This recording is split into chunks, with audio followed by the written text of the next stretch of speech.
Bismillahirrahmanirrahim. Waalaikumsalam warahmatullahi wabarakatuh. Waalaikumsalam warahmatullahi wabarakatuh. Alhamdulillahirabbil alamin.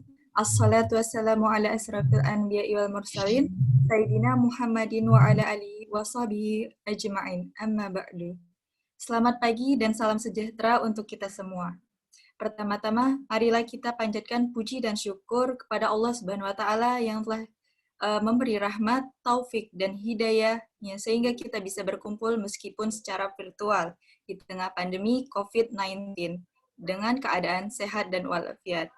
Salawat serta salam tak lupa tercurahkan kepada Nabi besar, Nabi Muhammad SAW yang telah membawa kita dari zaman kegelapan menuju zaman yang terang benderang serta yang kita harapkan syafaatnya di yaumil akhir nanti. Amin, Allahumma amin. Para hadirin yang berbahagia, selamat datang di pelatihan kepenulisan dengan tema Tips dan Triks Menulis Karya Ilmiah yang dilanjutkan dengan submateri pertama, dasar-dasar menulis karya ilmiah, kedua, etika menulis karya ilmiah, ketiga, proses penulisan karya ilmiah, keempat, menulis laporan karya ilmiah.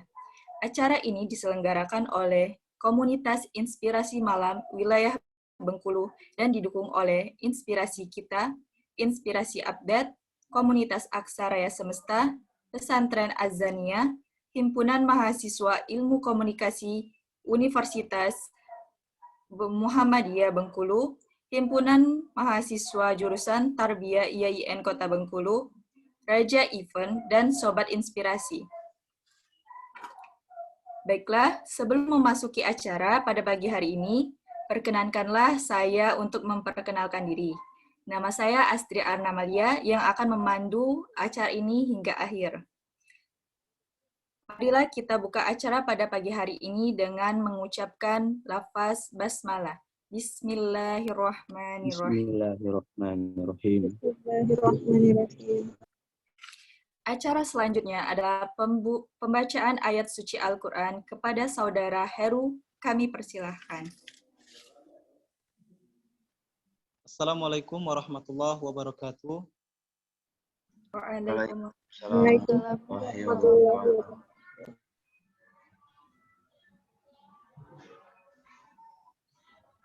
A'udzu billahi minasy syaithanir rajim.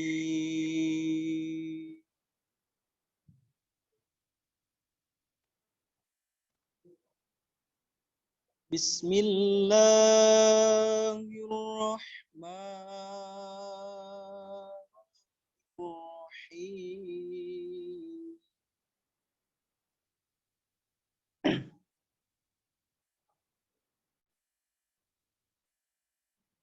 Ya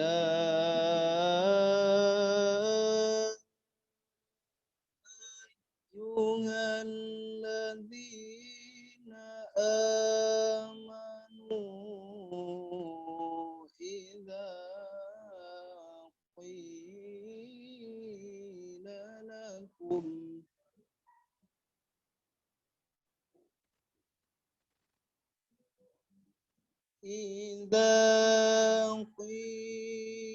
lakum tafassahu fil majalisi fafsahu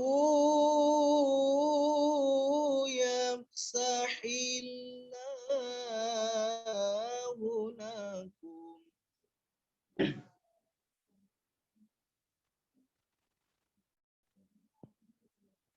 Wa idza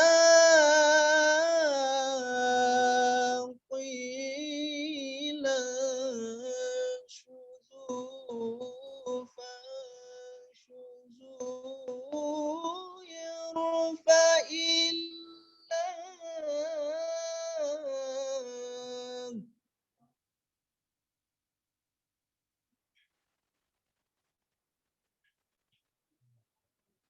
yarfa'illah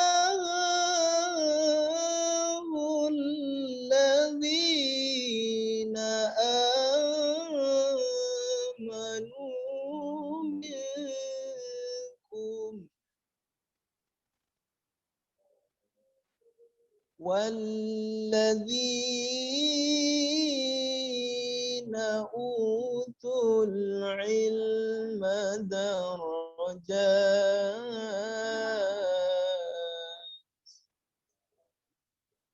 والله بما تعملون خبير.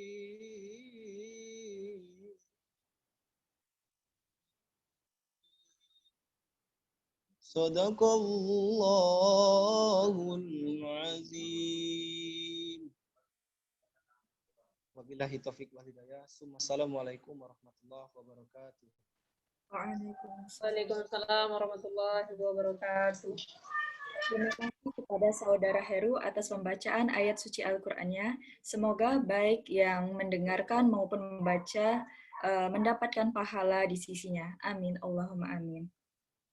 Selanjutnya, sambutan oleh Presiden Direktur Inspirasi Malam kepada Saudara Arsip Arianto, kami persilahkan. Ya, bismillahirrahmanirrahim. Assalamualaikum warahmatullahi wabarakatuh. Rabbi shrah li sadri wa yassir li amri wahlul 'uqdatam min lisani yafqahu qawli. Sebelumnya saya mengucapkan terima kasih banyak atas kesempatan yang diberikan, dan tak lupa pula saya mengucapkan terima kasih banyak kepada Prof. Rohimin yang sudah mau meluangkan waktunya untuk membantu teman-teman Inspirasi Malam wilayah Bengkulu dalam merancang membuat pelatihan semacam membuat karya tulis ilmiah. Saya apresiasi pula untuk teman-teman IM yang menyempatkan hadir dari seluruh Indonesia jika ada dari sini. Dan yang sangat saya banggakan teman-teman Inspirasi Malam wilayah Bengkulu yang udah berusaha memaksimalkan kegiatan ini meskipun baru berempat ya untuk wilayah Bengkulu itu hanya ada 4 orang. Jadi mungkin sedikit saya mengantar tentang Inspirasi Malam itu sendiri. Jadi Inspirasi Malam ini sebenarnya salah satu hasil riset saya secara pribadi, meskipun risetnya mungkin nggak terlalu berlebihan ya mungkin kalau saya berbicara riset.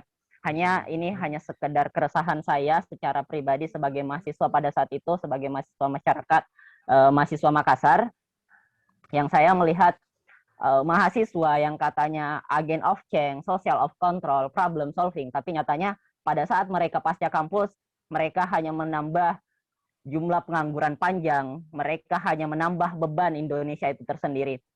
Alhasil saya berpikiran ketika kita berpikir kepada Tridharma perguruan tinggi di mana kita pertama disuruh meneliti, pendidikan, lalu yang kedua kita disuruh meneliti, yang ketiga kita mengabdi ke masyarakat. Nah, poinnya ketika mahasiswa itu tidak memiliki skill, kapasitas, dan lain sebagainya, bagaimana dia bisa meneliti, bagaimana dia bisa kembali ke masyarakat.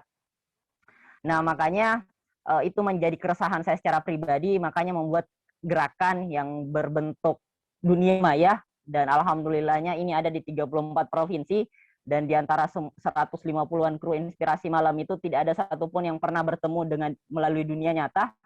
Kita semua komunikasi hampir 11 bulan ini kami beraktivitas, itu semuanya komunikasi dunia maya, karena memang pandemi ya awalnya di 17 Maret 2020 kemarin, dan memang tolak ukurnya kita adalah menciptakan 1.000 orang yang kompeten dan inovatif, dan memang ini visinya kami sampai hingga 2022 nanti.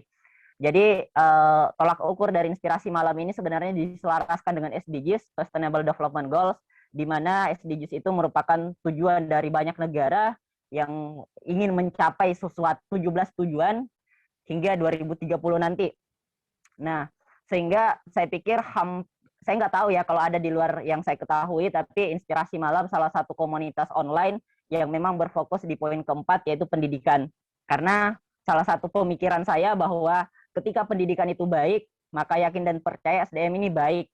Menghasilkan SDM yang baik, maksudnya SDM yang baik di sini tidak hanya dilihat dari ipteknya, tapi juga impaknya. Karena bagi saya, mohon maaf, mungkin banyak kok orang cerdas di Indonesia, cuman ya begitu, pada saat mereka menduduki posisi-posisi strategis, ya beginilah Indonesia saat ini. Jadi poin SDM di sini diukur dari selain ipteknya juga impaknya. Lalu ketika SDM itu baik, saya yakin SDA, sumber daya alam di Indonesia itu bisa terkelola. Nah, ketika SDA itu terkelola, yakinlah perputaran ekonomi itu akan menjadi baik. Nah, jadi itu visi-visi yang yang dicanangkan Inspirasi Malam dalam bentuk milestone dari 2020 sampai 2022 mau ngapain, 2002 sampai 2024 mau ngapain, dan seterusnya hingga 2030. Jadi itu mungkin sekedar tentang visi besar dari IM.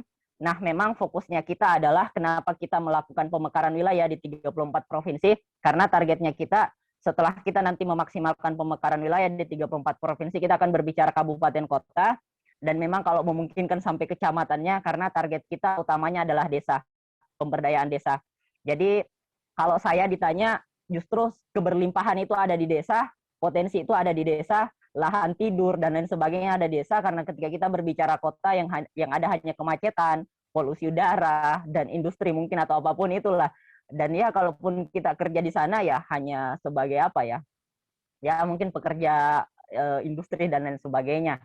Gitu. Padahal ketika kita bisa mengelola potensi desa dengan maksimal, yakin dan percaya orang yang merantau itu dari desa ke kota itu akan ini. Dan ketika orang dari desa ke kota itu yang merantau itu berkurang, otomatis kemacetan di suatu kota atau suatu daerah itu akan berkurang juga.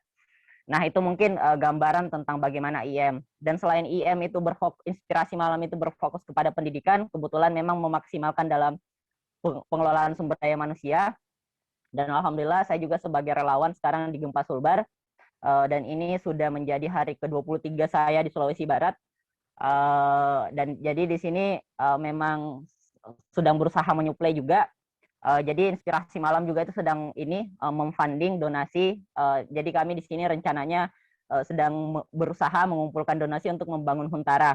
Karena meskipun dari aktivitas pemerintah, bukan pemerintah kabupaten atau provinsi ya, melainkan pemerintah daerah itu mengatakan masyarakat sudah boleh beraktivitas dengan normal, tapi sayangnya untuk warga-warga yang tidak punya rumah, ya mereka tidak bisa aktivitas dengan normal karena rumahnya rubuh dan tidak tahu kapan akan ada pembangunan dari pemerintah.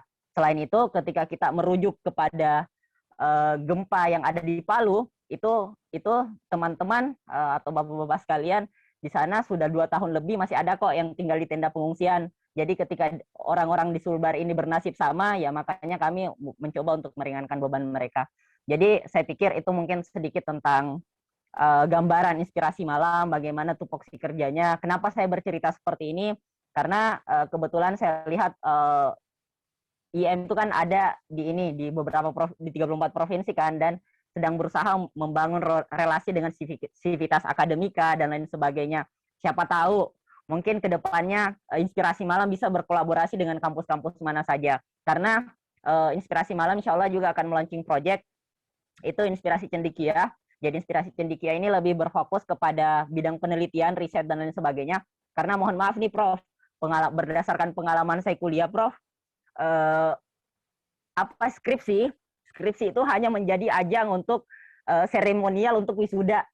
Nggak ada tuh nilai, mohon maaf nih, maksudnya sebagai peneliti ya, itu hampir nggak ada nilainya Prof. Itu hanya sebagai ajang supaya kita bisa wisuda, kita buat penelitian, tapi konteks dari penelitian ini kan seharusnya gini, ini sepemahaman saya ya, misal kita meneliti di perikanan misalnya atau pertanian, itu kan harusnya hasil-hasil penelitian kita itu digunakan oleh petani, nelayan, dan lain sebagainya untuk mempermudah mereka. Itu kan tujuan dari perguruan tinggi. Tapi alhasil adalah, ini pengalaman saya sebagai mahasiswa, ya itu hanya ditumpuk, dan ketika 5 tahun sampai 10 tahun skripsi itu tertum, udah dibakar. Jadi poin penelitiannya itu, kita sebenarnya punya banyak orang cerdas, tapi hasil dari penelitian kita itu seolah-olah tidak terhargai gitu. Jadi pemikiran saya ketika bisa merilis nanti Inspirasi Cendekia ini, memang saya berpikir untuk lebih berfokus ke antropologi. Antropologi lebih berfokus ke pengelolaan masyarakat lah, antropologi, entah psikologi. Karena memang yang mau dibangun dari IM ini adalah memperbaiki mindset masyarakat. Makanya dari beberapa misi-misi IM itu kita bicara masyarakat, kita tidak berbicara tentang pemuda, kita tidak berbicara tentang mahasiswa atau pelajar, tapi kita berbicara masyarakat. Jadi siapapun mereka, entah dia bapak-bapak, ibu-ibu, kakek-kakek, atau anak kecil pun, ketika dia tinggal di lingkup itu, dia adalah bagian masyarakat. Saya pikir pengantar saya sudah terlalu lama, mohon maaf jika terlalu panjang. Sekali lagi saya mengucapkan terima kasih banyak kepada Pak Prof. Saya juga tak dibantulah teman-teman dari Inspirasi Malam Bengkulu semoga kedepannya mungkin ada yang bisa dimaksimalkan di sana untuk juga memperbaiki relasi kami antara mungkin Inspirasi Malam Pusat dengan kampus-kampus yang ada di Bengkulu mungkin, atau apalagi saya lihat Pak Prof ini ya cukup inilah posisinya di Muhammadiyah ya. Jadi mungkin siapa tahu ada yang bisa dikolaborasikan lah ke depannya. Saya pikir cukup sekian, saya akhiri dengan Assalamualaikum warahmatullahi wabarakatuh. Saya kembalikan ke moderator. Baiklah, terima kasih kepada Saudara Asyif atas sambutannya. Mengklarifikasi tadi Kak, Pak Profesor ini di YIN Bengkulu, bukan di Muhammadiyah. Gitu. Maaf. Ya, lanjut. Selanjutnya masuk pada acara inti yang akan dipandu oleh moderator Rahmi Syafitri. Kepadanya kami persilahkan. Terima kasih moderator. Bismillahirrahmanirrahim. Assalamualaikum warahmatullahi wabarakatuh. Waalaikumsalam warahmatullahi wabarakatuh. Alhamdulillahirrabbilalamin. Wassalatu wassalamu ala asyrafil anbiya'i wal mursalin wa ala alihi wa sahbihi rasulillahi ajma'in. Baiklah, pada kesempatan yang luar biasa ini saya diizinkan untuk menjadi moderator. Sebenarnya moderator sebelumnya itu adalah moderator yang sesuai dengan pamflet ya, tapi karena ada satu hal lain, makanya saya diminta untuk menjadi moderator pada kesempatan kali ini. Baiklah, sekarang sudah bergabung bersama kita Profesor Dr. Haji Rohimin MAG. Apa kabar Pak? Pak Prof. Waalaikumsalam. Alhamdulillah sehat walafiat. Amin. Baiklah, kawan-kawan yang sempat hadir pada kesempatan kali ini, perlu kita ketahui bahwasanya Bapak Profesor Dr. Haji Rohimin MAG ini lahir di Desa Kemuju, Bangka pada tanggal 31 Mei 1964. Beliau melaksanakan S1 di Fakultas Syariah IAIN Raden Fatah Palembang dengan jurusan Peradilan Agama tahun 1989. Kemudian melanjutkan S2 beliau di IAIN Syarif Hidayatullah Jakarta pada tahun 1994. Kemudian beliau melanjutkan S3 beliau di IAIN Syarif Hidayatullah Jakarta yang sekarang dikenal dengan UIN Jakarta tahun 2000. Maaf. Nah, bicara tentang prestasi beliau sangat luar biasa sebagai dosen, beliau juga telah menghasilkan 21 karya ilmiah dan 8 penelitian berbasis riset. Kemudian beliau merupakan pembimbing penulis skripsi dan tesis mahasiswa IAIN Bengkulu. Kemudian promotor penulisan disertasi mahasiswa program doktor. Beliau ketua STAIN Bengkulu periode 2002 sampai 2010. Nah, kawan-kawan bisa lihat di screen sudah CV beliau. Beliau juga seorang ketua MUI Provinsi Bengkulu. Kemudian ketua FAPSEDU Provinsi Bengkulu. Kemudian beliau direktur program Pasca Sarjana IAIN Provinsi Bengkulu. Dan beliau adalah Dewan Pengawas Suariah BPRS Fadilah Bengkulu. Beberapa judul karya ilmiah yang telah beliau tulis, yang pertama itu tentang konsep Al-Quran tentang kemiskinan dan upaya mengentaskannya. Kemudian tafsir Tarbawi dan konsep Al-Quran tentang pendidikan anak usia dini, jihad dan penerapannya dalam tradisi sejarah politik Rasulullah, kemudian etika usaha dalam Al-Quran, dan masih banyak lagi karya tulis yang sudah beliau sumbangkan untuk dunia pendidikan sepertinya. Sebelumnya saya minta maaf karena saya lupa memperkenalkan diri, Prof. Nama saya Rahmi Syafitri, Prof. Asal dari Sumatera Barat, kuliah di UI Imam Bonjol Padang.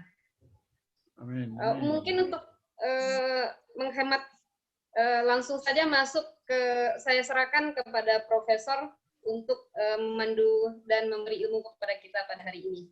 Kepada Prof, dipersilakan.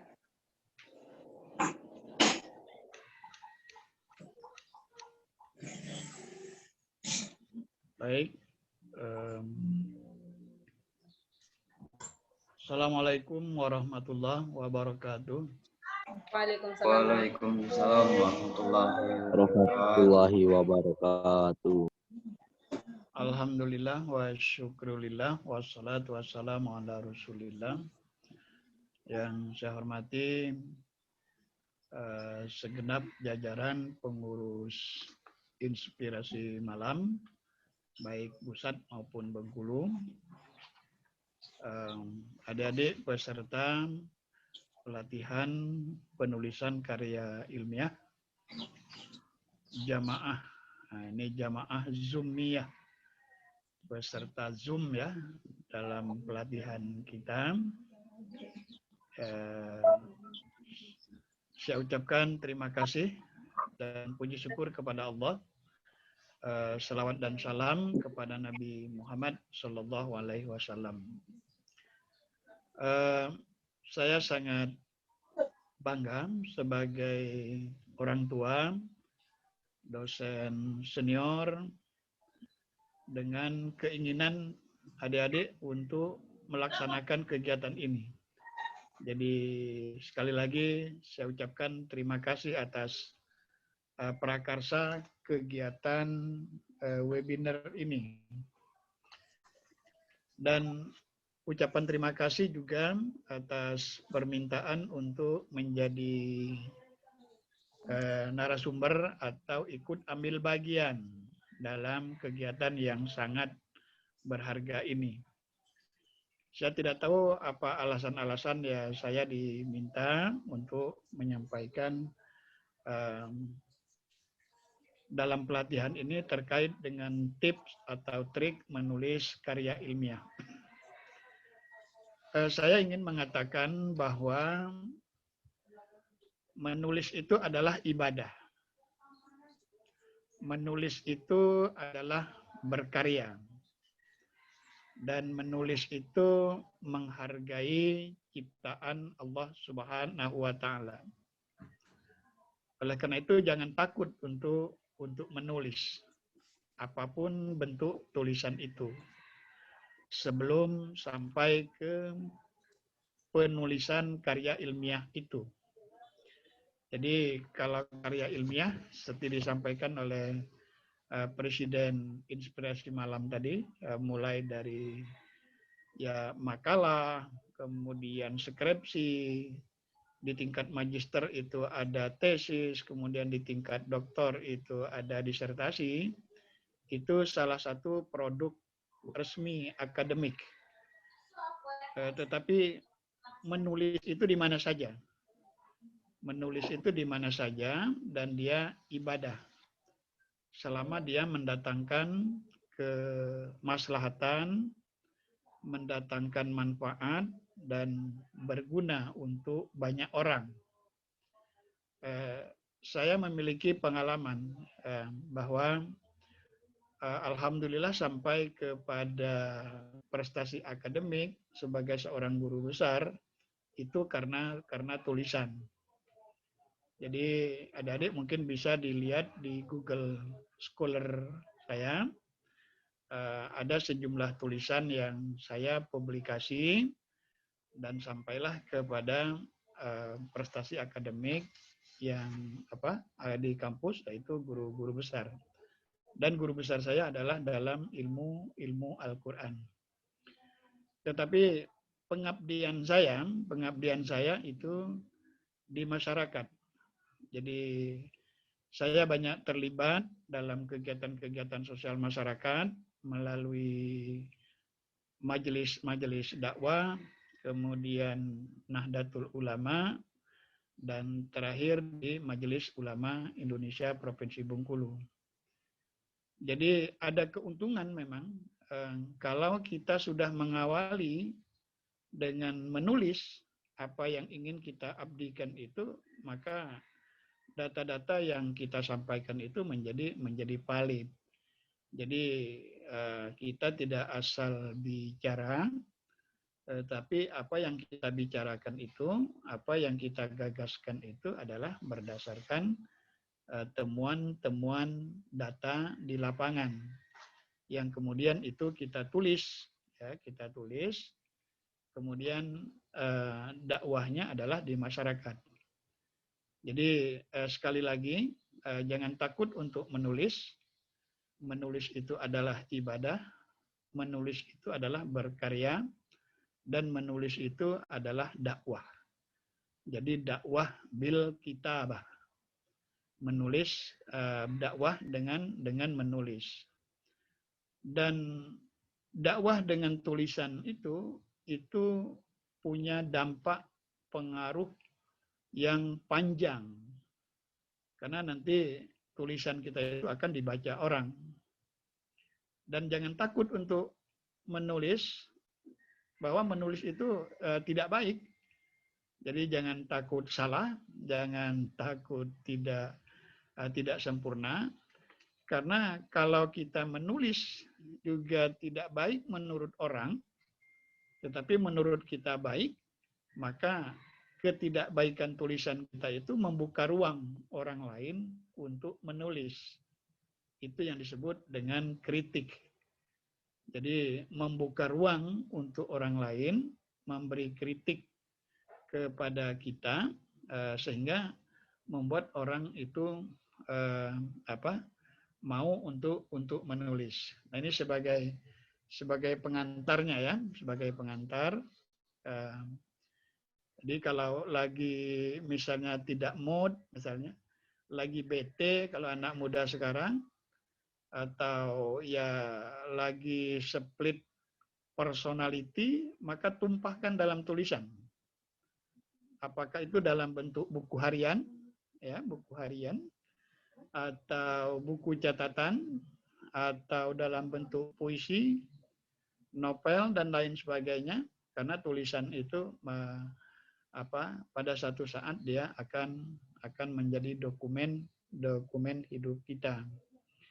Nah, jadi yang penting niat dan semangatnya, ya niat dan semangatnya.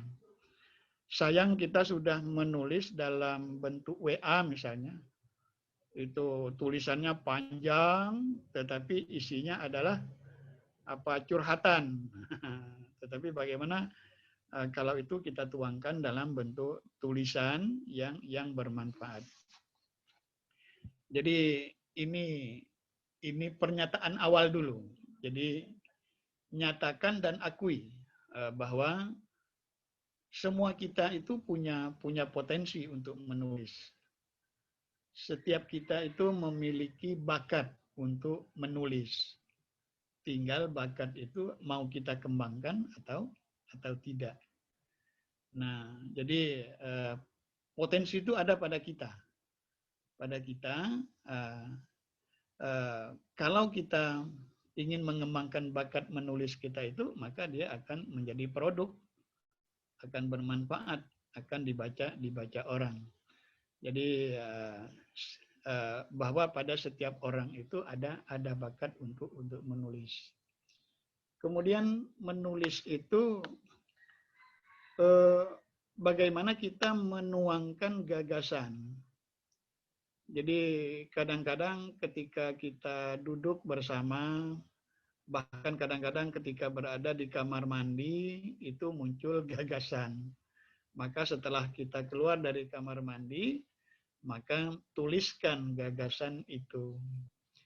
Jadi maka membiasakan diri untuk menulis itu bisa dengan sebuah pulpen, dengan selembar kertas, atau sekarang kita menggunakan Android, bisa kita simpan di dalam file Android kita. Karena apa yang tergagas pada detik ini, beberapa detik kemudian gagasan itu akan hilang. Maka tulislah gagasan itu sehingga dia menjadi menjadi titik awal kita untuk menulis. Karena sangat naif ya, atau sangat miskin kalau orang itu tidak punya gagasan. Jadi apa yang muncul dalam gagasan kita, keinginan kita, maka itu dituangkan dalam tulisan. Nah, jadi bagaimana kita membiasakan diri kita. Jadi habit untuk menulis itu. Nah, alhamdulillah dalam forum ini ya, dalam forum kita ini, kalau saya tidak salah itu ada 4 pertemuan kita nantinya. Ada 4 pertemuan dalam kegiatan kita ini, hari ini, besok, dan 1 minggu yang akan datang ya. Kita ngobrol, berdiskusi tentang penulisan karya ilmiah ini. Ada beberapa judul yang kemarin sudah diangkat, sudah dikonsepkan oleh Inspirasi Malam Bengkulu ya kalau nggak salah. Ya, pada hari ini kita misalnya membicarakan tentang langkah dasar penulisan karya ilmiah. Kemudian pada pertemuan berikutnya ada judul-judul yang lain yang akan kita bahas. Dalam penulisan karya ilmiah, ya ini biasa, karena ini yang sudah menyelesaikan skripsinya banyak sekali dari peserta ini. Sudah punya pengalaman ya, sudah pernah menulis skripsi, itu biasanya diawali dengan penentuan topik atau tema. Dalam bahasa sehari-hari mahasiswa itu judul. Tetapi bukan topik sembarang topik, bukan tema sembarang tema, dan judul sembarang judul. Tapi maksudnya adalah judul atau topik, tema yang mengandung unsur masalah. Yang mengandung unsur masalah. Jadi kalau topiknya tidak ada masalah, tidak logis, ya, tidak logis, maka itu tidak dianggap sebagai topik atau judul. Jadi artinya kita mengambil topik dan tema itu ada unsur masalah yang ingin kita pecahkan secara ilmiah. Tetapi sebelum ke ilmiahnya, ya kita tulis saja apa yang ada dalam gagasan kita itu. Nah, jadi maka tadi doktrinnya atau sugestinya jangan takut untuk menulis. Jadi karena menulis itu adalah ibadah. Menulis itu berkarya. Berkarya itu berarti menghargai diri sendiri. Jadi kalau kita berkarya melalui tulisan kita, berarti kita menghargai diri kita sendiri sebelum orang lain menghargai diri kita itu. Jadi intinya ya dari topik judul atau tema tadi ada unsur masalah yang ingin kita teliti. Sebab kalau tidak ada masalah itu tulisan biasa. Nah, ini yang pertama. Jadi itu yang perlu kita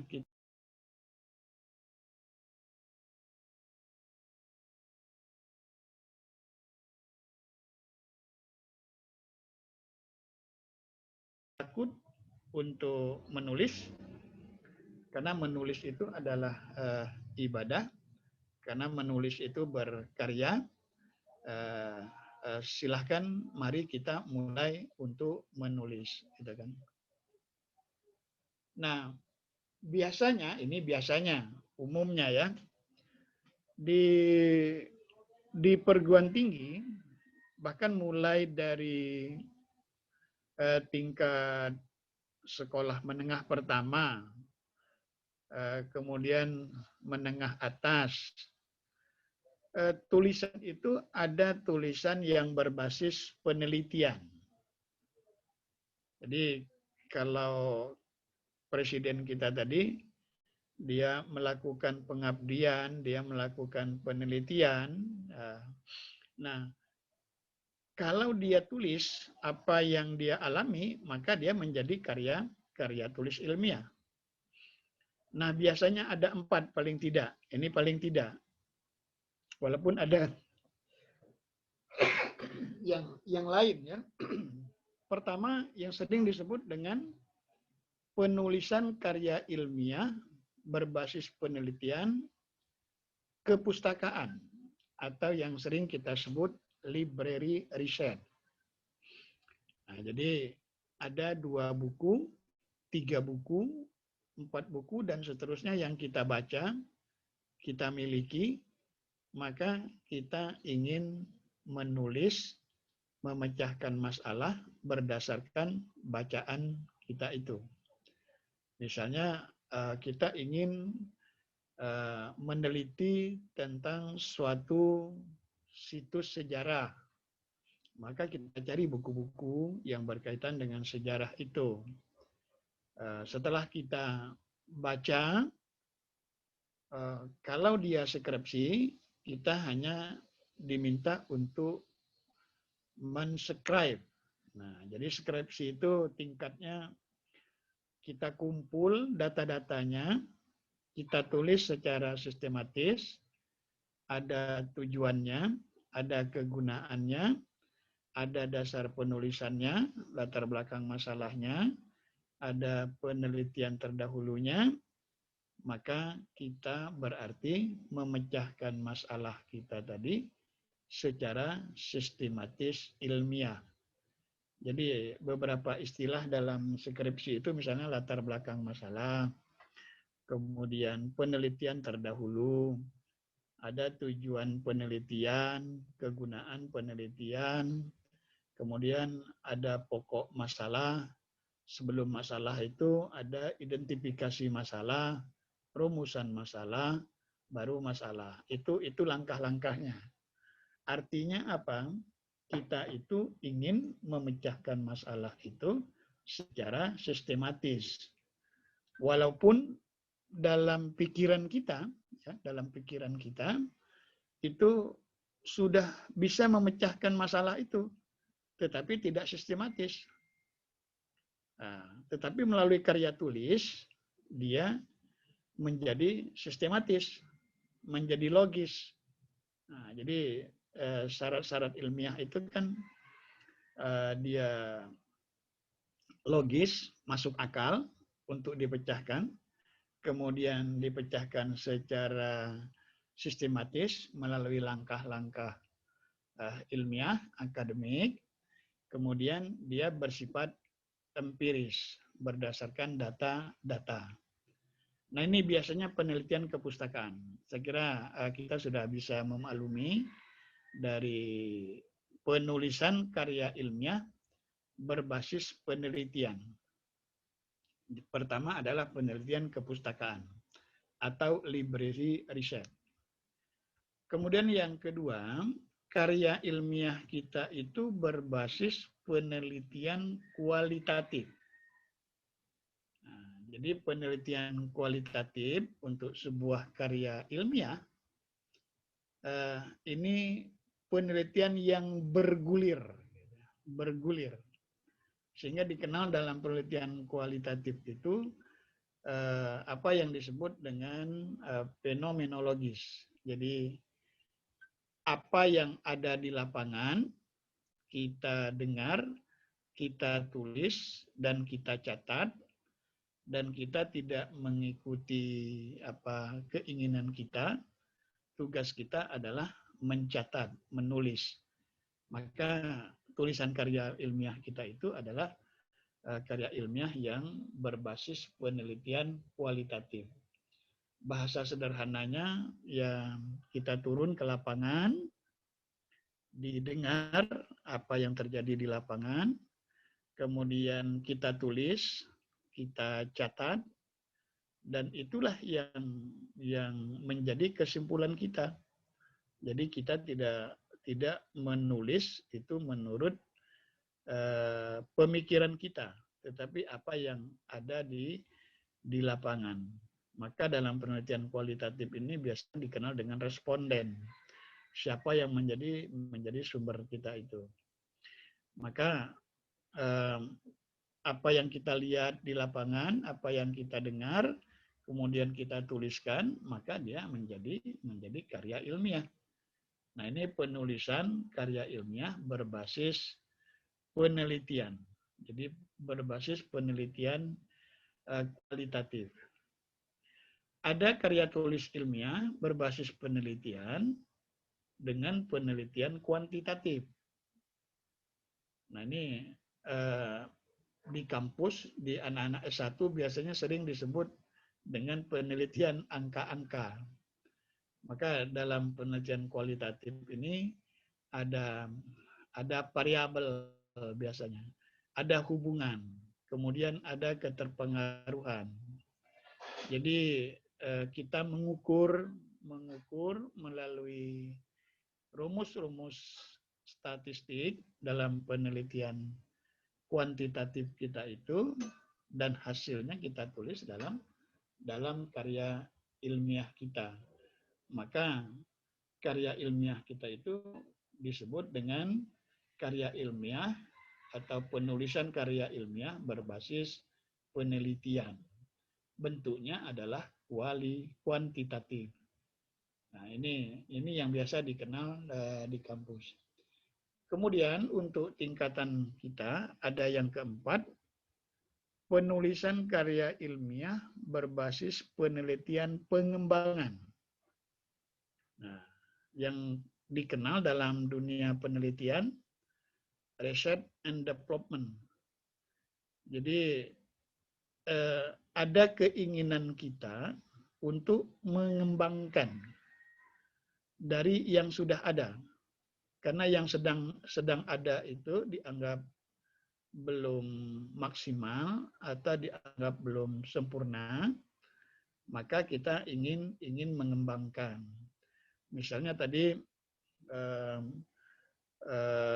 seperti disampaikan oleh kakak presiden kita tadi, apa yang dia temukan di lapangan, misalnya tentang penyaluran bantuan sosial yang sekarang dianggap tidak efektif, maka dia lakukan riset, lakukan pengembangan, kemudian dia melakukan tawaran.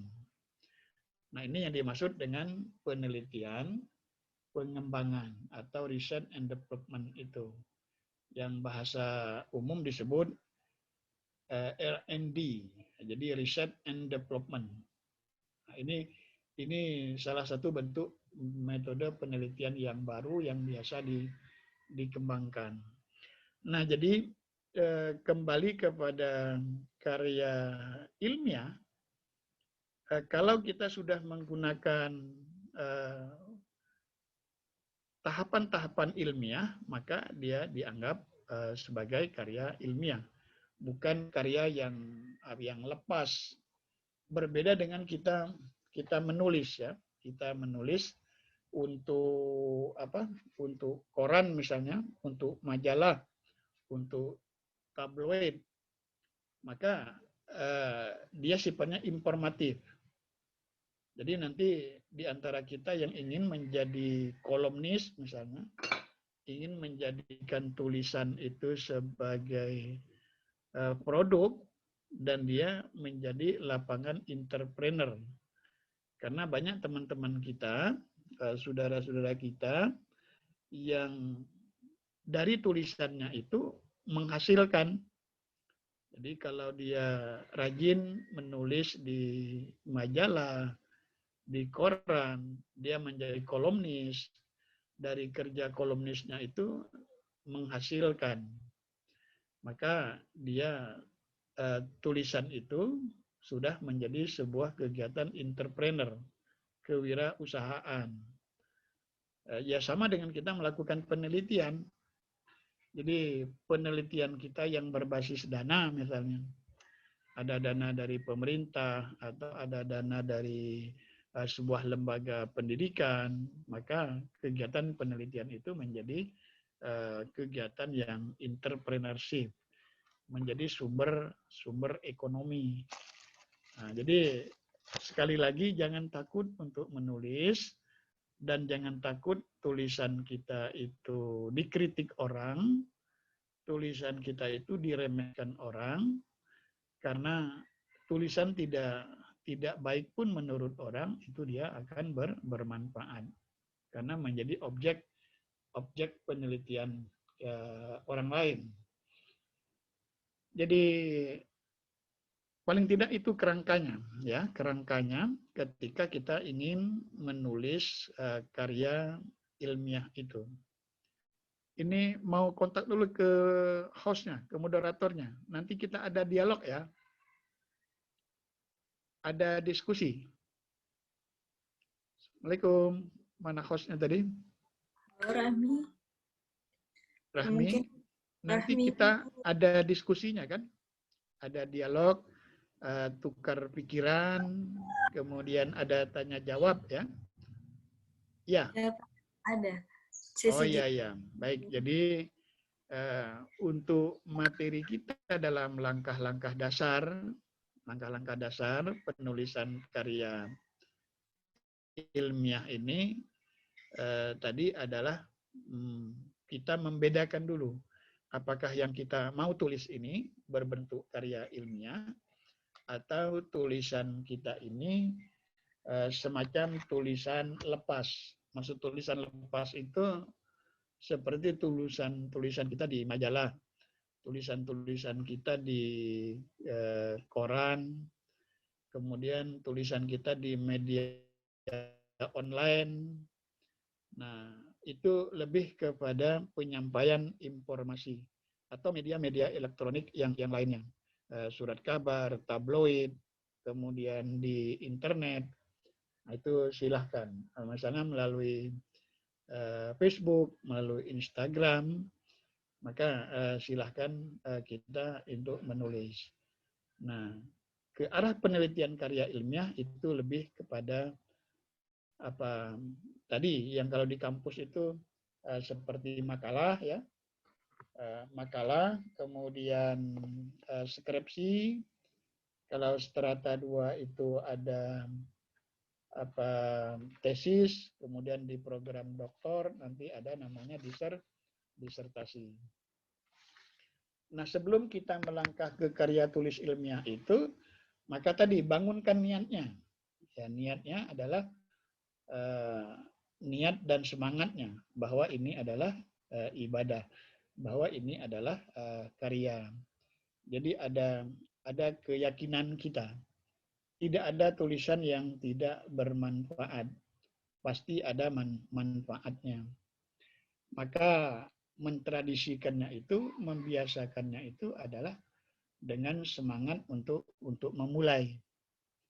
Nah, tentunya ilmu-ilmu awal yang kita miliki adalah pengetahuan kita terhadap bahasa Indonesia. Nah, ini sebetulnya sudah apa modal. Jadi modal untuk menulis itu adalah kemampuan kita, penguasaan kita terhadap bahasa Indonesia. Mulai dari ejaan bahasa Indonesia, kemudian pemakaian huruf, karena nanti kita akan menulisnya. Kapan kita menggunakan huruf besar, kapan kita menggunakan huruf kecil, kemudian bagaimana kita menggunakan awalan, bagaimana kita menggunakan apa kata depan. Maka untuk sebuah skripsi itu biasanya ada pedoman penulisan. Jadi pedoman penulisan itu pedoman-pedoman yang harus kita patuhi, termasuk pemahaman kita terhadap tanda baca ya. Tanda baca ini ilmu dasar yang harus kita miliki. Kemudian bagaimana kita merangkaikan kata. Dari merangkaikan kata itu, kemudian bagaimana kita menyusun sebuah kalimat dan menyusun dalam sebuah alinea atau paragraf. Nah, ini ilmu awal yang harus kita miliki. Baru nanti penggunaan lambang dan dalam penulisan itu. Untuk bahasa ini memang ada ilmu tersendiri. Jadi kalau nanti pelatihan ini misalnya berlanjut, bagaimana penggunaan bahasa yang baik, membuat paragraf yang baik, maka kita bisa menggunakan teman-teman kita dari jurusan Bahasa Indonesia. sehingga sampailah kepada penyusunan sistematika. Jadi sebagai inti dari paparan kita, menulis karya ilmiah berbasis penelitian. Apakah penelitian kepustakaan, library research, apakah berbasis penelitian kualitatif, ya, atau penelitian kuantitatif, dan penelitian research and development atau R&D tadi. Tergantung nanti mana penelitian yang ingin kita kembangkan. Saya kira itu ya pengantarnya. Silahkan nanti kita kembangkan dalam diskusi kita, tanya jawab kita, sehingga kita saling berbagi. Jadi masing-masing kita pada pagi hari ini sudah beribadah, sudah memberi kontribusi ilmunya, dan saya juga sebagai orang tua, sebagai dosen senior, sangat merespon acara-acara semacam ini. Jadi bahkan dari kemarin saya lihat dari poster yang kalian sampaikan di WA group Facebook, itu banyak sambutan-sambutan yang dari para dosen. Jadi mudah-mudahan dari kegiatan kita ini melahirkan teman-teman kita yang mau menulis. Jadi cukup baik, responnya aja sudah baik dari publik, dari dunia, dari media sosial, dan apalagi mereka melihat semangat anak-anak muda ya dari komunitas inspirasi malam. Ini luar biasa. Ini pesan juga untuk presidennya tadi. Jadi ini salah satu mengarahkan kegiatan-kegiatan anak muda daripada istilahnya ngerumpi di malam hari, lebih baik menuangkan itu dalam tulisan. Selamat ya untuk presidennya, dan juga khusus untuk komunitas inspirasi malam Bengkulu. Nanti kita kembangkan kegiatannya. Terima kasih dulu moderator. Jadi silahkan kita berdiskusi atau kita tukar pikiran. Terima kasih. Assalamualaikum warahmatullahi wabarakatuh. Assalamualaikum warahmatullahi wabarakatuh. Baiklah kawan-kawan, itu dari paparan pemateri yang disampaikan oleh profesor kita. Nah, sekarang masuk ke dalam sesi tanya jawab. Kawan-kawan boleh bertanya langsung dengan format nama, instansi, pertanyaan, atau boleh langsung open mic nanti ya, setelah moderator mempersilakan. Nah, Prof, ini sudah masuk satu pertanyaan, Prof, dari Andi Bausunarto, Winan. Nah, pertanyaannya begini, dalam menulis karya ilmiah khusus skripsi, biasanya terjadi yang namanya revisi. Pada masa ini pula, masa paling melelahkan bagi mahasiswa yang saya tanyakan di sini, apa saja tips atau trik sehingga skripsi tidak direvisi terus-menerus, Prof? Itu pertanyaan yang pertama, Prof.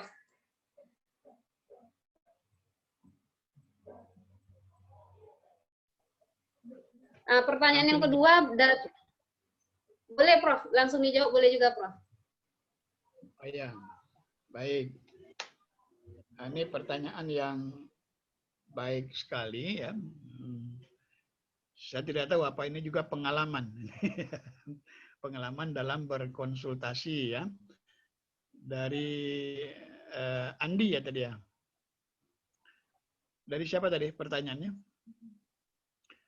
Ya, jadi dalam tradisi ilmiah itu ada namanya kedewasaan ilmiah atau kematangan akademik ya. Jadi kematangan akademik atau kedewasaan ilmiah itu melalui proses. Sebetulnya proses revisi itu bagian dari didikan. Ya, bagian dari didikan untuk sampai ke dewasaan akademik, ilmiah. Mengapa demikian? Jadi titik pandang ilmiah itu dari semua orang, katakanlah pembimbing, itu tidak sama. Tidak sama. Karena itu di dalam penulisan skripsi misalnya, ada pembimbing 1, ada pembimbing 2, ada menyebutnya pembimbing materi, ada yang menyebutnya pembimbing metodologi. Dalam prakteknya itu saling berkolaborasi. Mengapa tidak pembimbing? Itu adalah untuk mengawal sampai kepada kedewasaan akademik. Jadi kematangan akademik kita itu sesungguhnya adalah ada pada proses itu. Ada pada proses revisi itu. Oleh karena itu ya memang harus dihadapi dengan bijak akademik ya. Jadi dengan bijak akademik karena titik pandang pembimbing kita itu mungkin tidak sama dengan kita. Nah, maka kalau bahasa agamanya ya memang harus sabar, harus tekun gitu kan. Karena dalam proses revisi itulah munculnya kedewasaan, kematangan akademik. Jadi jangan takut untuk direvisi. Jadi kira-kira begitu. Jadi revisi itu bagian daripada didikan akademik. Tinggal kalau di kampus kan ada istilah dosen killer ya, benar. Tinggal jadi kita beradaptasi di situ saja. Beradaptasi di situ saja karena dosen juga tidak sama. Kadang-kadang di satu sisi dosen itu mengukur pada dirinya, tidak mengukur bahwa pada yang dia bimbing ini adalah skripsi. Tetapi yang dia lakukan seperti membimbing disertasi, seperti membimbing tesis. Nah, kalau skripsi itu kan, kalau mahasiswa itu sudah mampu to scribe, ya, to scribe itu bahasa kitanya mengklip-klipkan lembaran dalam sebuah dokumen, tapi dia mengklipkannya itu secara sistematis. Nah, maka dia sudah mampu. Nah, jadi jangan nanti membimbing skripsi seperti membimbing disertasi. Beda. Membimbing tesis juga berbeda. Nah, ini yang mungkin memang untuk dosen juga seperti pengalaman Bapak di pasca sarjana di program doktor. Ada kadang-kadang memang dosen muda kita membimbing skripsi itu seperti membimbing disertasi dan mengukur pada diri dia sebagai doktor misalnya. Nah, jadi memang harus ada kedewasaan itu. Jadi saya kira itu. Jadi proses revisi yang tadi dianggap melelahkan itu bagian daripada didikan. Nah, didikan untuk mencapai kematangan akademik. Ya kira-kira seperti kita naik batang pinang ya enggak? Jadi harus berjuang dulu untuk sampai kepada kepada pengambilan yang ingin diambil di batang pinang itu. Mungkin itu Andi. Jadi itu bagian daripada didikan untuk mencapai kematangan akademik. Ya, silakan moderator. Baik, langsung masuk ke pertanyaan kedua, Prof. Untuk kawan-kawan kita cukupkan dengan 4 pertanyaan dulu untuk sesi ini. Pertanyaan selanjutnya itu datang dari Raihan Dari, ITL Trisakti. Bertanya, Prof, jika seperti yang Prof bilang tadi, kemampuan berbahasa Indonesia yang baik dan benar dalam menulis karya ilmiah, bagaimana dengan kemampuan berbahasa lain yang baik dan benar dalam menulis karya ilmiah? Mungkin kurang lebih begitu, Prof, pertanyaannya. Ya. Langsung atau? Langsung aja, Prof. Oh iya, jadi penulisan apakah itu tulisan ilmiah dalam bentuk jurnal ya, atau penulisan ilmiah dalam bentuk skripsi dan juga tesis disertasi, ada perguruan tinggi itu mensyaratkan misalnya dipublikasi dalam bentuk 2 bahasa atau 3 bahasa. Misalnya saya ambil contoh, misalnya skripsi itu dalam produk bahasa Indonesia, dalam produk bahasa Arab, atau produk bahasa Inggris. Memang ketiga-tiga bahasa itu, ya, kalau dia akan dicetak dalam bahasa Indonesia, berarti dia memenuhi kaedah-kaedah bahasa Indonesia. Kalau dia akan diterbitkan, dipublikasi dalam bahasa Inggris, berarti dalam memenuhi kaedah-kaedah bahasa Inggris. Berikutnya bahasa Arab.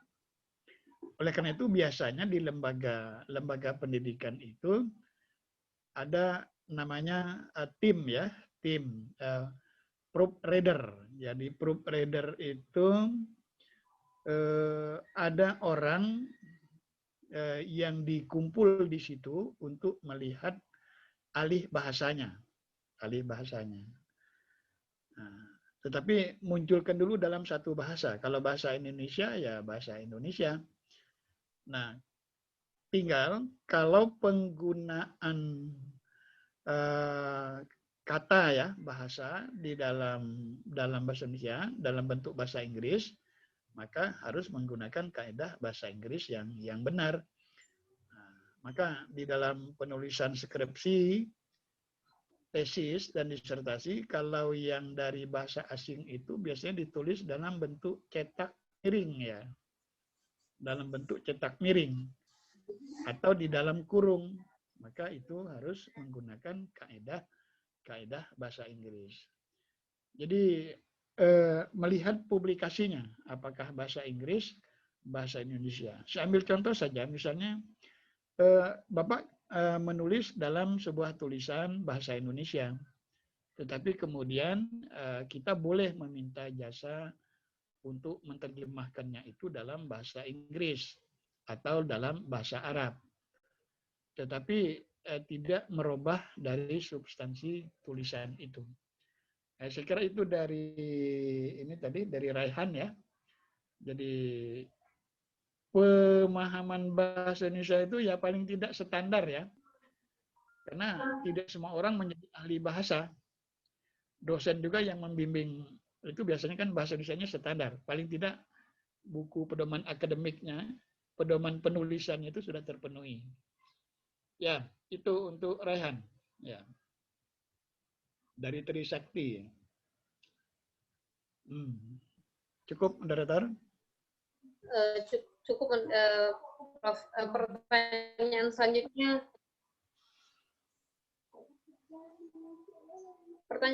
datang dari Ihsan Al-Hikmah. Izin bertanya, Prof, untuk skripsi, Prof, bagaimana menentukan metode penelitian terhadap suatu fenomena penelitian dan masalah seperti apa yang dapat dikatakan fenomena penelitian? Dari Ihsan, Prof. Al-Hikmah Ihsan ya. Ya. Ulangi tadi pertanyaannya. Bagaimana cara menentukan metode penelitian terhadap suatu fenomena penelitian? Dan masalah seperti apa yang dapat dikatakan fenomena penelitian? Begitu, Prof. Oke, ya. Ya. Jadi, penulisan karya ilmiah yang produknya skripsi ya, atau produknya itu tesis atau disertasi, itu yang harus dimiliki, dipahami oleh mahasiswa, pedoman penulisan di lembaga itu. Ya. Jadi masing-masing lembaga pendidikan, universitas, institut, sekolah tinggi, atau lembaga pendidikan itu tidak sama. Tetapi standar umumnya sama. Saya ambil contoh misalnya mulai dari tradisi ya. Di beberapa fakultas misalnya diawali dengan pengajuan judul. Nah, pengajuan judulnya itu di-ACC oleh dosen PA-nya atau disetujui oleh Kaprodinya. Berarti tradisi akademik di situ seperti itu. Yang diajukan itu baru judul. Bahkan judul-judulnya itu antar variabelnya kadang-kadang belum terkait. Maka melalui proses konsultasi, ada saran dari dosen PA-nya, ada saran dari Kaprodinya. Baru kemudian ditulis dalam bentuk proposal. Nah, jadi untuk melihat tulisan itu, jadi metode penelitian itu dilihat dari judul dan masalahnya. Maka umumnya misalnya dalam skripsi itu latar belakang masalah. Nah, latar belakang masalah itu biasanya ada pernyataan berdasarkan teori atau bukti lapangan, observasi misalnya, atau hasil wawancara, yang menurut kita ada fakta yang tidak sesuai antara teori dengan yang terjadi di lapangan. Atau misalnya ada aturan, peraturan, tetapi di lapangan itu kok lain. Berarti bahasa ilmiahnya yang sering disebut antara Dasein, ya, Dasein dan Dassollennya itu tidak ketemu. Maka itu digiring dulu melalui latar belakang masalah. Nah, setelah kita giring di dalam latar belakang masalah tadi, maka muncullah dalam diri kita ini menggunakan metode penelitian kepustakaan atau metode penelitian kualitatif atau metode penelitian kuantitatif atau metode penelitian yang tadi research and development. Jadi melihat judul dan unsur masalahnya. Jadi kalau tadi Pak sampaikan, buatlah judul, tetapi ada masalah yang memungkinkan dipecahkan. Nah, dan pemecahannya itu logis. Nah, itu logis. Logis itu masuk akal, bisa diterima oleh akal, sehingga ada variabel yang saling terkait. Kalau yang tidak logis itu misalnya begini, misalnya pertanyaannya, karena penduduk Jakarta itu banyak ya penduduk Jakarta, ada tidak hubungannya antara kencing penduduk di DKI Jakarta dengan banjir? Nah, itu kan samar-samar logis dan tidak logisnya. Tapi kalau logis itu masuk akal dan layak patut untuk diteliti. Nah, jadi memilih metodenya itu lihat dulu judul yang sudah kita buat itu dan ada unsur masalahnya. Dan bisa dipecahkan secara tertulis. Nah, kan bisa dipecahkan secara tertulis, secara ilmiah, secara akademik. Memecahnya itu bukan berdasarkan debat kusir. Nah, kalau debat kusir itu namanya FGD, diskusi di ruangan. Kadang-kadang kan bahasa kitanya banyak orang yang jago ngomong lah, kira-kira begitu. Jago ngomong ya, tetapi ketika menuangkannya itu dalam tulisan, dia tidak mampu. Karena kemampuan akademik ilmiahnya yang tidak sistematis.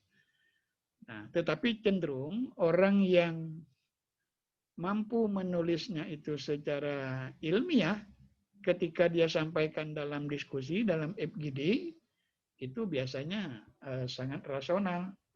Karena dia sudah mengawalinya dengan tulisan. Nah, jadi itu untuk memilih metode penelitian. Posisinya pada kepustakaan, kuantitatif, atau kualitatif atau research and development tadi. Nah, melihat fenomena, kata-kata fenomena sebetulnya lebih dekat dengan penelitian kualitatif. Maka dalam penelitian kualitatif itu ada istilah fenomenologis. Ada fenomena yang terjadi di masyarakat yang tadi antara fakta, ya, antara teori dengan fakta dan kenyataannya itu kok enggak sama gitu kan? Nah, gitu. Misalnya saya ambil contoh, ada ibu-ibu yang membeli kaligrafi yang dijual di jalan, yang ditulis dan bagus, dan dia pasang di rumahnya, tetapi dia tidak tahu apa tulisannya itu. Nah, dia tidak tahu apa yang ditulis itu, tetapi dia membeli itu, dipasangnya di rumah. Dia tidak tahu apa tulisannya itu, ketika ditanya apa artinya, apa kegunaannya. Nah, ini kan fenomena.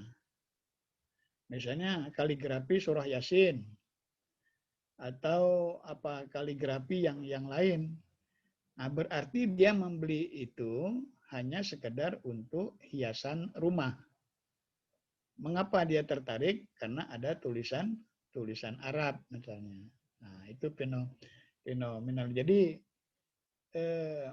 kalau kita menemukan masalah atau fenomena di dalam masyarakat, maka ini biasanya ditelusuri secara kualitatif. Kualitatifnya bagaimana? Kita turun ke lapangan, lakukan wawancara, sampai wawancara kita itu jenuh. Maksud jenuh di situ, sampai kita berkesimpulan. Kita bertanya kepada si A, jawabnya seperti ini. Bertanya lagi kepada si B, jawabnya seperti ini.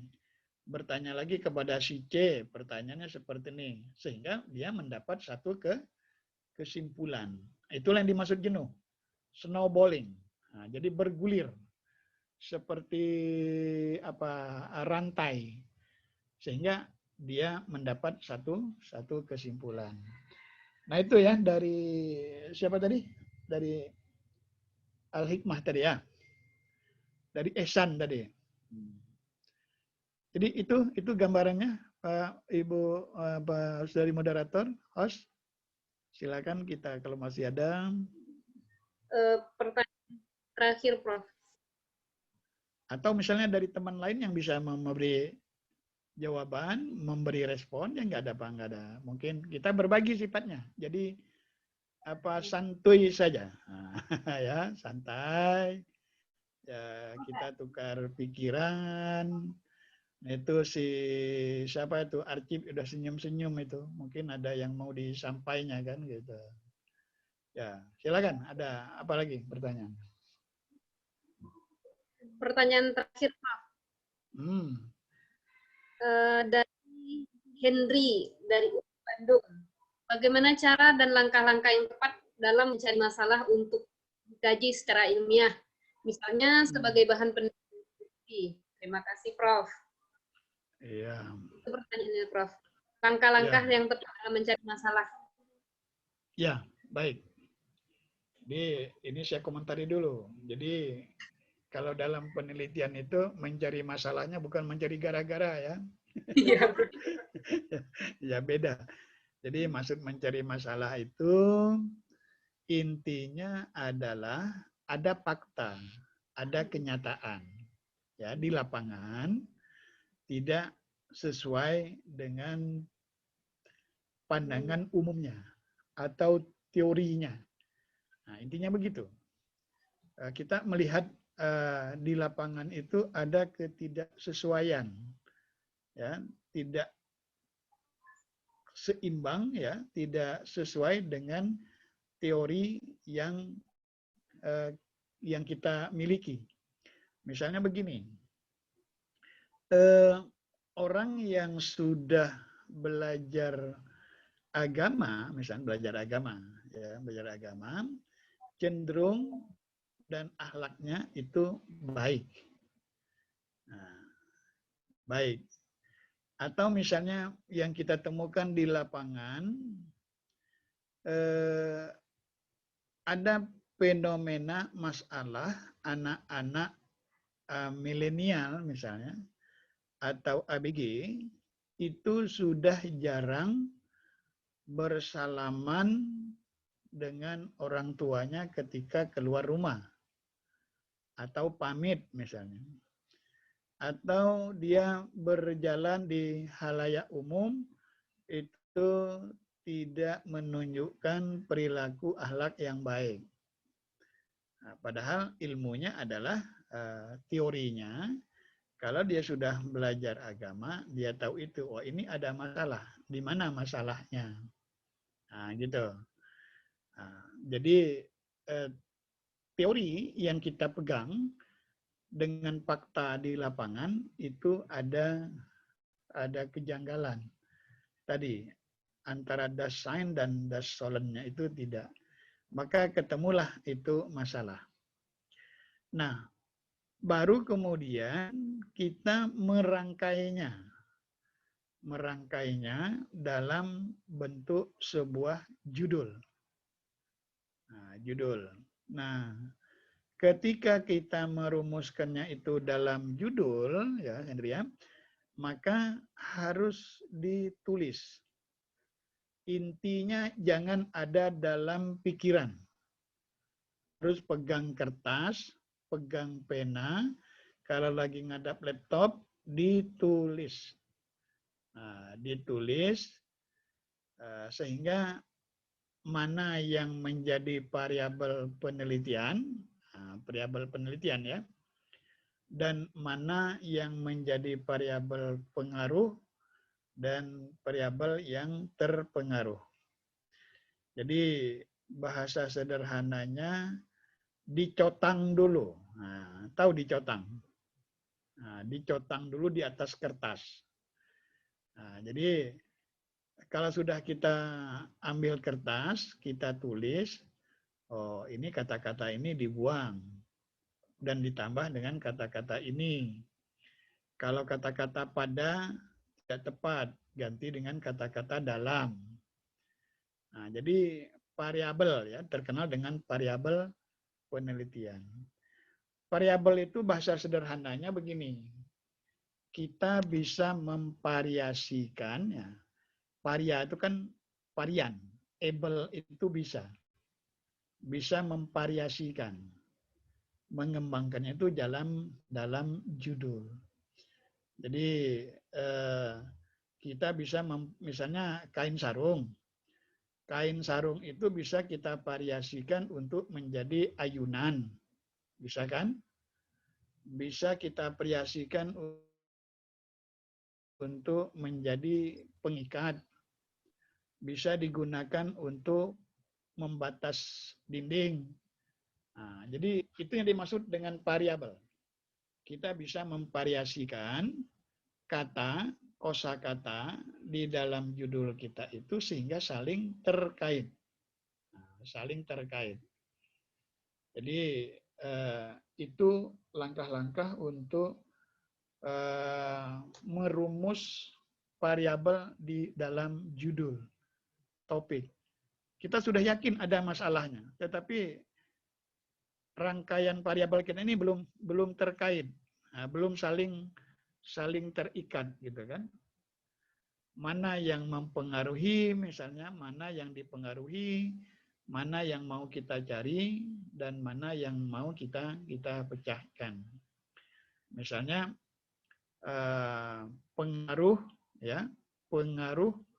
didikan orang tua, ya, pengaruh pendidikan orang tua terhadap pendidikan anak di luar rumah, misalnya. Nah, berarti kan kita sudah bisa merumus, merangkai kata-kata, dan itu memang punya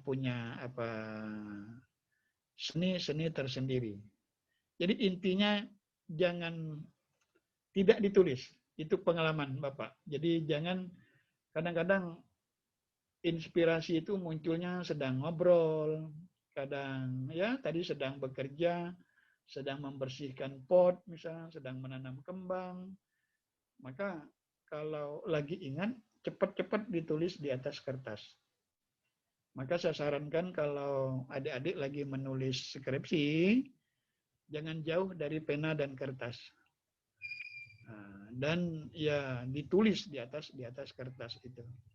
Karena apa yang diingatkan 5 menit yang lalu, 5 menit sesudahnya itu sudah senyap, hilang.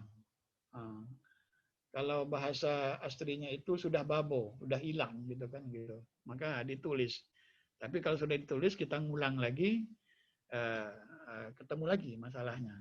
Itu si dari Hanap apa tadi? Hendri ya, dari UPI Bandung. Langkah-langkah yang tepat dalam mencari masalah ya untuk dikaji secara ilmiah. Ya, jadi itu.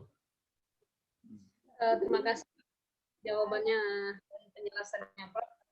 Ini ada yang bertanya tentang buku yang mungkin bisa Profesor rekomendasikan tentang karya ilmiah, Prof.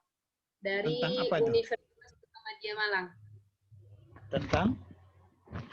Katanya begini, mengenai pembahasan penulisan karya ilmiah dan beberapa metode penelitian dibahas, apakah ada buku yang direkomendasikan oleh Prof sebagai bahan bacaan dan rujukan penelitian serta penulisan karya ilmiah? Oh ya. Mungkin rekomendasi bukunya, Prof. Iya, jadi ke buku-buku tentang penulisan karya ilmiah ini jumlahnya sudah sangat banyak ya, banyak sekali. Ya, misalnya di ini saya juga di samping saya ini ada misalnya creative writing misalnya, ini ada buku ya. Tapi intinya begini, jangan tidak punya pedoman penulisan dari lembaganya. Nah, jadi pedoman penulisan dari lembaganya, baik itu penulisan makalah, penulisan skripsi atau tesis dan disertasi. Itu yang harus dimiliki pertama. Sebab sangat lucu kalau mahasiswa menulis skripsi, dia tidak memiliki buku pedoman penulisan skripsi dari lembaganya. Nah, dari sejumlah buku pedoman penulisan itu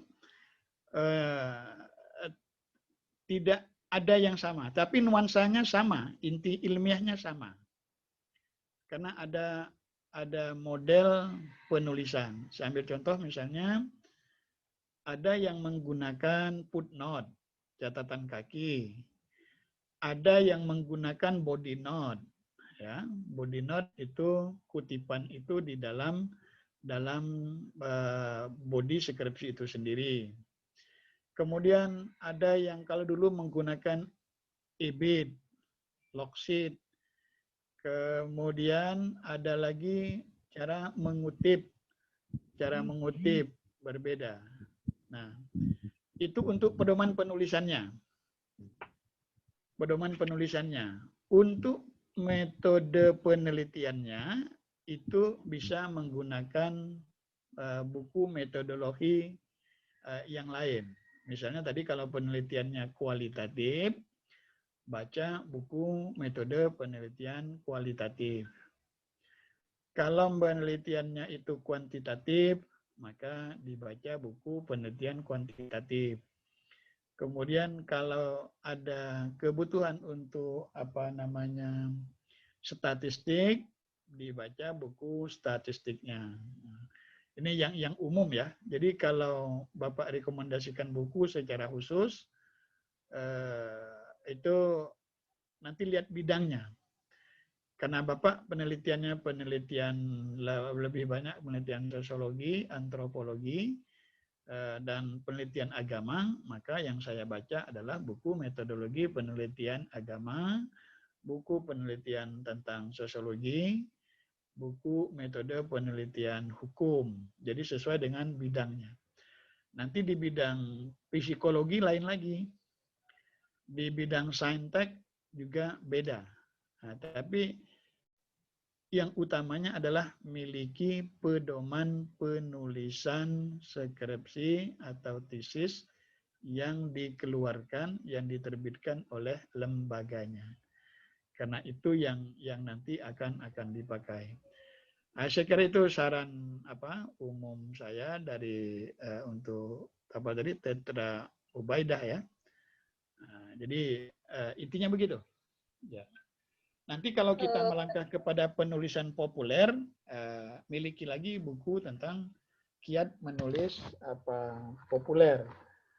Menulis buku juga berbeda. Misalnya ini ada kiat gitu menulis dan menerbitkan buku misalnya. Nah, ini juga salah satu. Jadi karena kita ingin menulis buku. Buku pun variasinya banyak sekali nantinya. Ada buku yang bersifat ilmiah. Ada buku yang bacaan sesaat. Misalnya kalau kita mau naik pesawat, kita beli buku dan buku itu kita targetkan selesai dibaca selama dalam perjalanan dalam penerbangan. Misalnya bukunya kiat mencari jodoh yang cocok. Itu misalnya. Atau misalnya kiat mencari rezeki. Nah, bukunya kan bisa buku santai gitu. Atau buku-buku yang lain. Dan buku-buku ilmiah juga lain, beda. Jadi bertahap ya. Jadi saya kira untuk buku baik yang ada di Google online ya sudah cukup representatif ya untuk buku itu. Terima kasih moderator. Terima kasih Prof atas jawabannya. Mungkin untuk pertanyaan kita tutup dulu ya, sudah 5 pertanyaan yang diberikan dan dijawab oleh profesor kita.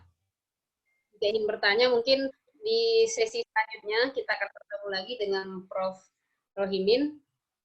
Baik Prof, mungkin pesan untuk sesi ini Prof kepada kawan-kawan yang hadir saat ini Prof. Ya, baik. Pertama saya sangat apresiatif ya dengan kegiatan kita dan insya Allah saya menyempatkan waktu dan ini bagian dari ibadah saya, dakwah saya dan walaupun sedikit saya yakin ada manfaatnya dan ini salah satu kebahagiaan yang saya nikmati. Jadi kebahagiaan itu tidak mesti makan minum ya, tapi kita bisa bertemu secara online dan saling mendoakan. Pesan saya buat adik-adik seperti pada awal tadi, jangan takut untuk menulis dan jangan pernah pikirkan bahwa tulisan kita itu tidak bermanfaat. Dan jangan takut salah, jangan takut dikritik, karena menulis itu adalah dakwah. Menulis itu adalah berkarya. Jadi mulailah dengan tradisi menulis, jadikan dia sebagai kebiasaan, dan nanti kita kembangkan sesuai dengan kebutuhannya. Mudah-mudahan dari antara kita ada yang menjadi kolumnis, yang sedang menulis skripsi terbantu, tesis juga demikian, makalah juga demikian. Kemudian kita tambah dengan bekal-bekal kemampuan bahasa tadi, kemampuan bahasa dan metodologi dalam penulisan itu. Jadi sedikit demi sedikit, jadi tidak bisa sekaligus, ya. Jadi tulisan yang tidak baik justru akan menjadi ruang untuk orang lain untuk menulis. Karena di situ ada namanya tesis, ada antitesis, ada sentesis.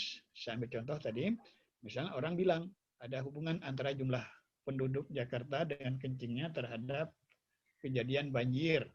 Itu tesisnya. Ada orang yang bilang tidak ada hubungan antara jumlah penduduk Jakarta dengan kencingnya terhadap banjir. Ada lagi yang membuat sintesisnya. Ada hubungan yang tidak signifikan misalnya antara jumlah penduduk dengan dengan kencingnya terhadap banjir. Nah, jadi itulah. Jadi orang mengatakan begini, kita mengatakan begini, kemudian orang lain lagi mengatakan antara dua pernyataan itu. Maka dalam ilmiah itu dikenal dengan tesis, antitesis, dan sintesis. Nah, ya selamat untuk semuanya, semoga bermanfaat. Ya, itu ya Rahmi ya. Ya. Terima kasih. Baiklah kawan-kawan, kesempatan kali ini dengan yang luar biasa dari Prof kita. Satu hal yang menarik buat saya yang paling garis bawahi bahwasanya jangan takut menulis. Menulis itu adalah bagian dari dakwah. Jangan takut untuk dikritisi, jangan menunggu untuk sempurna untuk menulis. Mungkin pada kesempatan kali ini itu saja yang dapat sampaikan. Semoga kawan-kawan tetap semangat dalam menulisnya yang sedang menulis skripsi dan sedang menyusun karya ilmiah lainnya. Baiklah, saya tutup diskusi dan seminar kita pada hari ini dengan doa kafaratul majelis.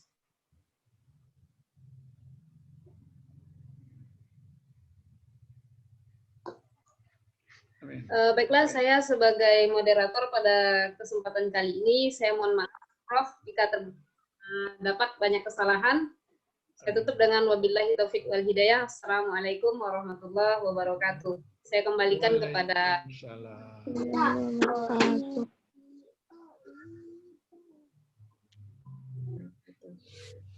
Baiklah. Baik, ada sesi dokumentasi. Ya, silakan. Baik, teman-teman, silakan bersiap-siap untuk sesi dokumentasi. Slide pertama. Oh iya, sebelumnya silakan on cam dulu, teman-teman. Ya. Saya hitung sampai 3. 1, 2, 3. Slide berikutnya. 1, 2, 3.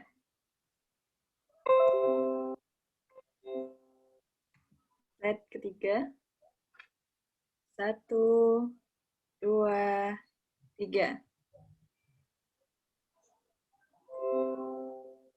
Oke.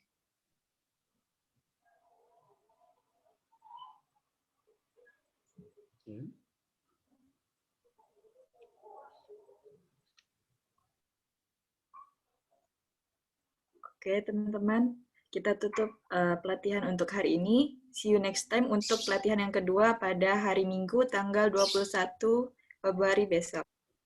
Assalamualaikum warahmatullahi wabarakatuh.